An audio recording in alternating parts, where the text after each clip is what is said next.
etapas aí. Em relação ao Marcelino Moreno, ele é um jogador que realmente tem despertado muito interesse do mercado brasileiro, né? Todos os dias, praticamente, a gente vem tendo novas informações sobre clubes e propostas que chegam ao Coritiba em relação a esse jogador. Marcelino Moreno, que já havia recebido uma proposta do Vitória da Bahia, inclusive foi o primeiro clube a formalizar uma proposta pelo Moreno, né? E essa primeira proposta, de fato, pelas informações que nós temos confirmadas por pessoas da diretoria do Coritiba, não agradou ao clube, porque seria uma proposta com valores muito próximos ao que o Coritiba investiu no jogador. Inclusive, se for considerar ali o investimento que o Coritiba fez no início da temporada para ter o jogador por empréstimo, o Coxa ainda sairia no prejuízo. Então, de fato, a primeira proposta do Vitória não encheu os olhos da diretoria Coxa Branca. Se o Vitória realmente quiser contar com o jogador, vai ter que melhorar e muito esses valores. E pelo que a gente viu de informações vindo da imprensa baiana e também do Vene Casagrande, jornalista do Rio de Janeiro, o Vitória ainda não desistiu desse jogador. Pretende realizar ali uma nova investida pelo Moreno. Agora vamos aguardar para ver se realmente vai chegar pelo menos próximo daquilo que o Coritiba pede pelo jogador, pelo que foi me passado para dar negócio ali, para sair realmente uma negociação ali entre os dois clubes. O Vitória vai praticamente ter que dobrar o que ofereceu para o Coritiba. Não é uma negociação fácil. A gente viu bastante gente comentando que o Vitória estaria próximo do Marcelino Moreno, que a negociação tinha avançado bastante. Pelo discurso do Coritiba, ela não está tão perto assim de acontecer. Pode acontecer? Realmente pode, né? Mas o Vitória vai ter que aumentar ali consideravelmente os valores que foram oferecidos. Em relação a outro jogador do Coritiba que também interessa ao Vitória, que é o caso do lateral esquerdo Vitor Luiz, esse sim deve acontecer ali essa transferência. Por quê? Porque o Vitor Luiz, primeiro, ele não está nos planos do Coritiba para a próxima temporada. Ele é um atleta que o clube autorizou seus representantes a buscar novos destinos para ele. É um jogador que tem um custo considerado alto para os padrões da Série B. O Coritiba pretendia já rejuvenescer um pouco a média de idade do seu elenco, e isso passaria por alguns jogadores. O Vitor Luiz seria um deles. Apesar dele ter terminado o ano ali como titular do Coritiba, enquanto estava disponível, né, nas últimas rodadas ele teve uma lesão no treino, ele acabou ali fazendo um movimento e teve uma lesão na virilha e não pôde estar relacionado para as últimas partidas. Mas antes disso, ele vinha sendo o titular da posição. Mas o Coritiba já havia ali acenado com a possibilidade de não contar com esse atleta. Quando chega o Guto Ferreira e o Júnior Chávari, eles começam a pensar num Coritiba em 2024 e o Vitor Luiz de fato não estava nos planos. Tanto é que o Júnior Chávari foi ao Vila Nova e trouxe o Rodrigo Gelado, um jogador de 20 anos, um jogador que tem ali uma margem de crescimento, um contrato grande com o Coritiba, são 4 anos de contrato. Então o Coritiba, dentro dessa ideia de mudanças no elenco, o Vitor Luiz já não cabia mais no planejamento do clube. Então o Coritiba não terá problemas de liberar esse jogador. E agora, aparecendo a proposta do Vitória, esse deve ser sim o destino do Vitor Luiz para 2024. Então, se por um lado o Marcelino Moreno não avançou nas negociações, o Vitor Luiz tem uma saída já encaminhada para o Vitória da Bahia, deve jogar a Série A do ano que vem. E por último, questão do Kusevich. Existe o interesse do Vasco da Gama, mas o Coritiba pretende vender o jogador e tem ali um valor mínimo, que é o que foi investido no atleta no início da temporada. Se o Vasco chegar nesses valores, o Coritiba não vai dificultar uma negociação. Então ele pode sim ser um destino também para o Kusevich para a próxima temporada. Nada certo ainda, mas a possibilidade é real. Existe sim a chance do Kusevich reforçar o Vasco para 2024. O Guilherme Dantas pergunta aqui se o Coritiba aceitaria envolver a troca de alguns jogadores e valores na negociação do Moreno. A princípio, a diretoria do Coritiba descarta essa possibilidade de estar recebendo jogadores. É claro, mercado. né? Dependendo da situação, dependendo ali também dentro de uma necessidade, se existir algum clube que tem ali um jogador que interessa muito ao Coritiba e quiser fazer uma composição, pode sim existir. Mas a diretoria do Coritiba, num primeiro momento, diz que ele só sai pelo valor mínimo de 3 milhões de dólares, o que dá mais ou menos ali uns 15 milhões de reais, um pouquinho menos. Mas a princípio a diretoria do Coritiba quer negociar e receber em dinheiro uma compensação pelo Moreno. E o Mate Borges pergunta aqui com relação ao Vini Paulista. Vai ser anunciado essa semana ou ainda não?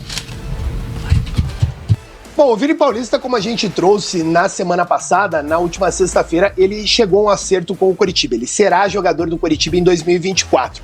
Mas o que acontece? O Vini Paulista, ele está de férias. Ele tá fazendo um cruzeiro com a família.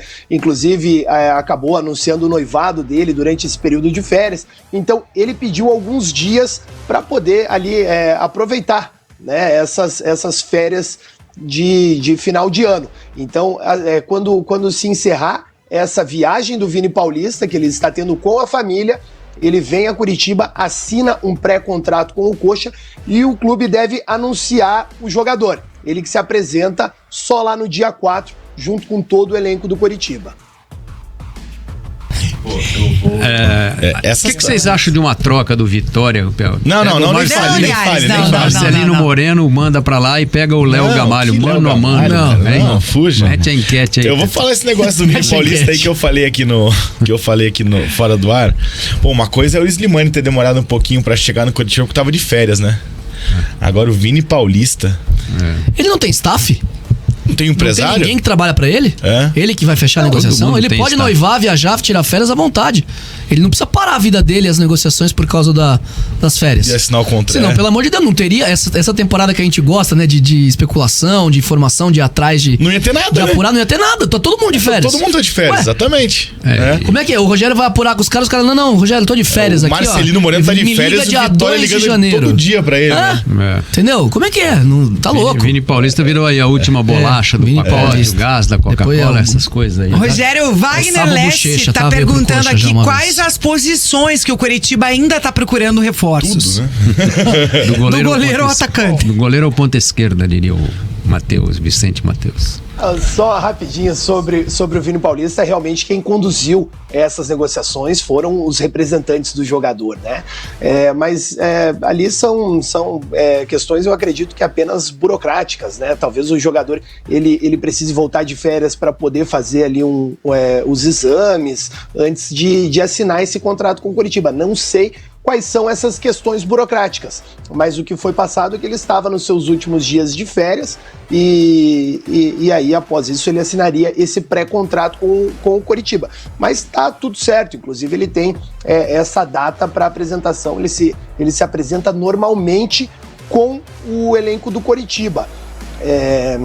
O que passaram é que talvez ali, não sei se por conta do final de semana, não sei como é que tá também essa questão ali dos profissionais do Coritiba que estão trabalhando, alguns estão de férias. O departamento de comunicação do Coritiba, ali a grande maioria também está de férias, né? Então não sei como que tá funcionando essa questão, mas a tendência é que inclusive o Coritiba anuncie hoje esse jogador. Existia inclusive a possibilidade de ele ser anunciado pela manhã. Quando o Coritiba anunciou o Rodrigo Gelado e o Arilson, que foram os primeiros atletas confirmados, foi na parte da manhã. Então eu até estava naquela expectativa de já deixar alguma coisa preparada para o programa agora do meio-dia, porque tinha essa possibilidade. Mas a tendência é que inclusive o Coritiba anuncie hoje o Vini Paulista de forma oficial. Em relação a qual jogador que foi perguntar? As posições. O Coritiba ainda pretende trazer 3 ou 4 jogadores neste ano, até o final de 2023. Ele tem conversas já consideradas avançadas com um goleiro, um jogador que disputou a última Série B. Um meia também deve estar chegando no Coritiba, um jogador que vem de uma boa temporada também e está em final de contrato com o seu clube atual. e um ponta de velocidade. Essas são as principais carências que o Coritiba enxerga para iniciar o ano de 2024. Então eu acredito que ali, entre essa semana e a próxima, o Coritiba deve estar anunciando 3 jogadores dessas posições para pelo menos começar ali os trabalhos com o Guto Ferreira no dia 4. Lembrando que o Coritiba tem um período muito curto, né, entre o início da sua pré-temporada até a estreia do Campeonato Paranaense. O Guto Ferreira disse que ali, de acordo com a previsão dele, ele terá apenas 12 dias de trabalho com o elenco até o primeiro jogo. Então, realmente, você fazer ali uma pré-temporada, readquirir a forma física dos jogadores, conseguir implementar uma ideia de jogo compatível à filosofia do treinador em 2 semanas, até pouco menos, de acordo com o planejamento do Guto, é muito difícil. Então o Coritiba corre contra o tempo para tentar minimizar pelo menos esse curto período que vai ter para uma adaptação de um novo trabalho que o Guto Ferreira vai iniciar para 2024. Guto Ferreira, que também está de férias em Minas Gerais, postando foto na Pampulha, tal, curtindo. É difícil esse tava visitando tempo. Igreja, né? Inclusive, eu vi! Tá começando bem, né? Esse pouquíssimo tempo de trabalho, ainda mais com uma reformulação grande no elenco, né? Tudo bem, Coritiba não tá que nem nos outros anos que precisa simplesmente se despedir de todo mundo e contratar 25 jogadores novos, né?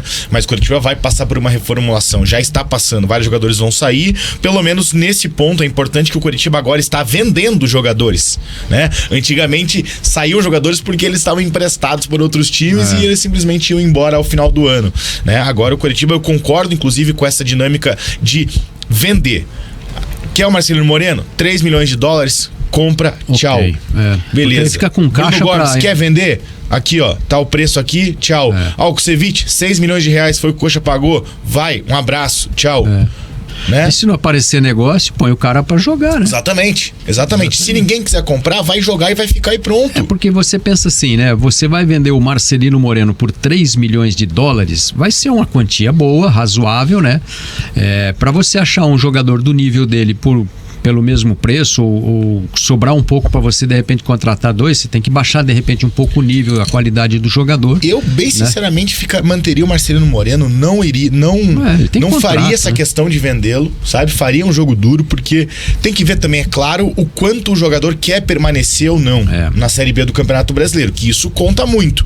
Mas eu permaneceria com o Marcelino Moreno no elenco, assim como naturalmente permaneceria com o Bruno Gomes. Até 2026, claro, né? O Andrei não sei, mas o Bruno Gomes com toda certeza. O Marcelino tem contrato até 2026, né? Até você 2026, tem o ano que vem, 2024, para vender. Você tem o outro ano, 2025, 25, e ainda 26 ainda você, né? Começo do ano, ali você corre o risco, daí é bom vender em 25, né? Ou renovar. Ou renova o contrato, claro. Até 28, ele já tem 28 anos também. Se alguém pagar 3 milhões de dólares, está bem pago. Sim. Né? É um jogador que não vai ter tanto potencial de revenda mais daqui a 2 anos, por exemplo, né? Mas é importante. Eu acho que ele faria muita diferença para jogar, né? Acho que ele faria muita diferença no time do Coritiba. Acho que ainda que o Coritiba precisa de um meia, né? Precisa de um meia de armação para disputar a posição, ou então mesmo para colocar o Marcelino como ponta de fato, né? E daí utilizar um meio-campista, uma meia de armação, voltar para aquela estrutura do 4-2-3-1, que é o que me agrada mais, principalmente no jogo do Guto. O Guto fez isso em 2022 e deu certo, né? Esse ano ninguém fez, em 2023 ninguém fez no Coritiba, e o Marcelino teve que jogar todas as partidas pela ponta esquerda. Eu espero que esse ano, mesmo que com pouco tempo, e aí o Rogério destacou essa situação, esse ano acontece aquela situação de sempre, né? De a pré-temporada termina no meio do campeonato, né? O Coritiba faz muito isso, né? Inclusive, chega a treinar até em 2 períodos em alguns momentos, porque é pouquíssimo tempo de pré-temporada, 14 dias. Pouquíssimo. Fora que os 2 primeiros, como o Rogério falou, né? Que o Guto disse que teria 12 dias de treinamentos. Por quê? Porque os 2 primeiros exames, né? Pra todo mundo voltar, pra ver como é que tá o nível de cada um, fazer os testes, né? E daí sim começar a treinar de fato. Que daí fica geralmente ali. Daqui a pouquinho o Robson vai falar mais sobre